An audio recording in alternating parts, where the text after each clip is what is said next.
Assalamu alaikum. Wa alaikum assalam. I know your name, Adaam. Just going to ask you, how old are you?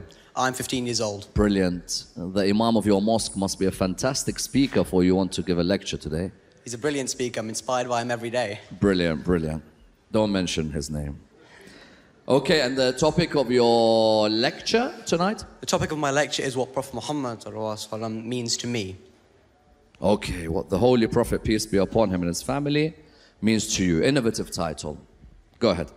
I've always loved public speaking, and I've always tried to incorporate Islam and my knowledge of Islam into that, and I thought this would be a brilliant opportunity for me to do that. Assalamu alaikum, everyone. My name is Adaam Dewji. I am 15 years old. I belong to what is known as Generation Z, people born between the years of 2003 and 2009. Generation Z is classified as loving certain things, loving technology, loving freedom, and being able to adapt to absolutely anything. I'll go one step further and say my generation loves to classify things into lists. So I was really excited when I found a list called The 100, the most influential people in all of human history, made by a man called Michael Hart in 1987. Michael Hart was a Jewish astrophysicist and lawyer, and in his study, he judged historical figures by 32 categories to determine how influential they were. This list included secular figures such as Isaac Newton, as well as religious figures such as Nabi Ibrahim alayhi salam. Many people thought Nabi Isa alayhi salam would be number one. However, he came third.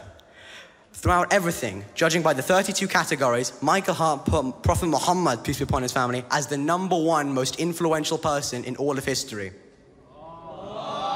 It means to be a speaker for ethical debate. It means that you are able to bring all of your energy, all of your knowledge into focusing into the one point, the one universal truth. And if you can do that, it's an incredible skill. This study made me so happy as it had shown someone in the West praising Islam and in the form of a list, something I could relate to. However, I found another list detailing the Prophet Muhammad, peace be upon his family's religious achievements, political successes, and then military conquests. This all made something, Prophet Muhammad, someone I could relate to, but not someone I could really look up to. So then I decided to look up what he did in his day-to-day life. I found out that he was a father, attended the sick, helped the poor, and generally cared more about the hereafter than the now. These made him someone I could relate to in my day-to-day life, as well as someone I could look up to as a figure. This made what Michael Hart calls him, quote, superb on both religious and secular fronts. Furthermore, there is another list found in the Holy Quran who describe the Prophet as the Rasul, the last prophet, the messenger with an irrefutable truth. What this told me was people love to tell you their opinions, and more importantly, they tell you what your opinion should be. I don't like this, and from now on, I will form my own opinion. And to continue on, I will no longer condense my love of Islam into just a simple list. Therefore, I do not like calling the Prophet Muhammad, peace upon his family, influential. I prefer the term incredible. I would like to end this speech with a quote from George Bernard Shaw, a Nobel Prize winner and famous playwright, who said that, quote, if he were to assume leadership of all the world, he would bring much needed happiness and fairness. That's what I call incredible. Thank you.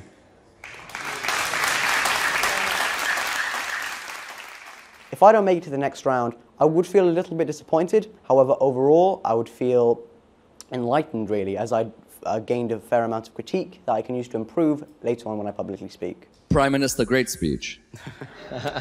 Oratory is fantastic.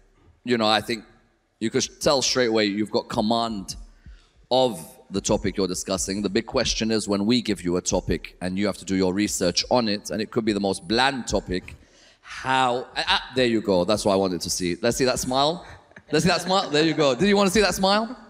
I wish I had smiled in my lecturing career way earlier than when I do now.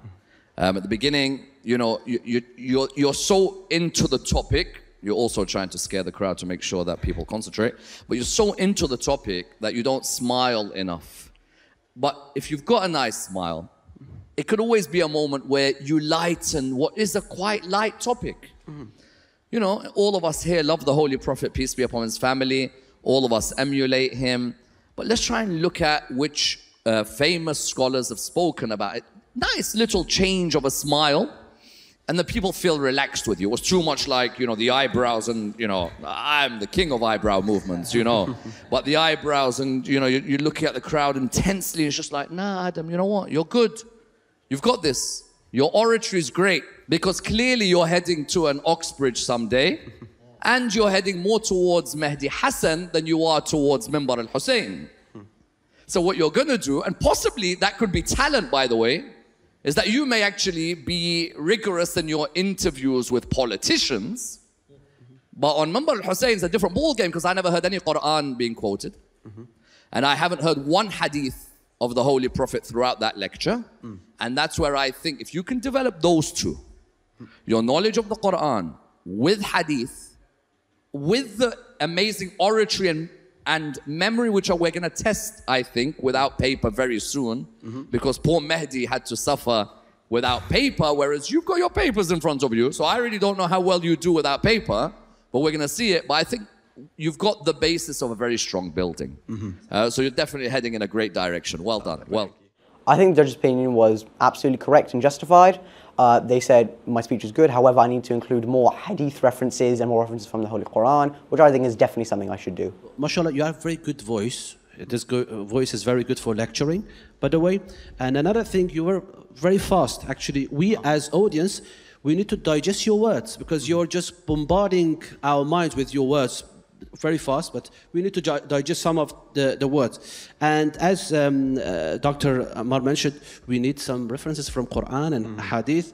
And then you don't need to say too much Prophet Muhammad, peace be upon him. You say the Holy Prophet, it is shorter. You can just save time with this, okay? Thank you very much. All the best. Santum. Sayyid Mesum? Yeah, so your voice was very soothing to the ears. I think when I was hearing you, I could see a YouTube channel and infographics there, you know. I think that might be a possible career for you too, inshallah. I don't think I could give any better advice than Sayyid Ammar already has. MashaAllah.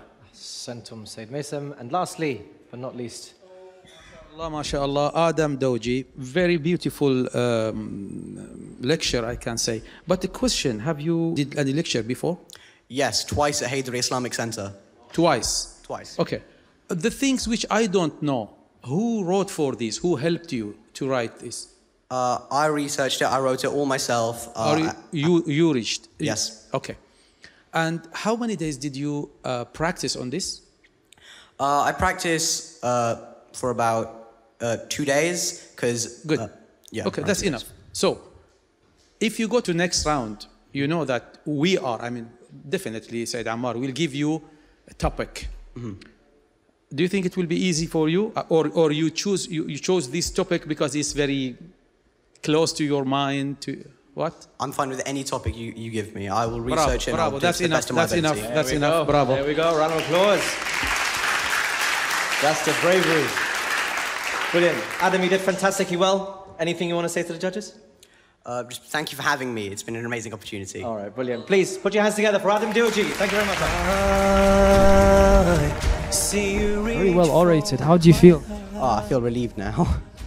And do you feel like you performed the best that you could have? Definitely, yes. What do you think about what the judges were saying about how you can improve? Definitely things I can definitely build on and improve on. Nothing too hard. Nothing I can definitely improve the quality of my speeches in the future. Style is very intellectual, you know, like Sayyid Ammar's going Oxbridge kind of thing. Maybe you confuse that with the member of Imam Hussein's style, or maybe go back to member Hussein. What are you thinking regarding that?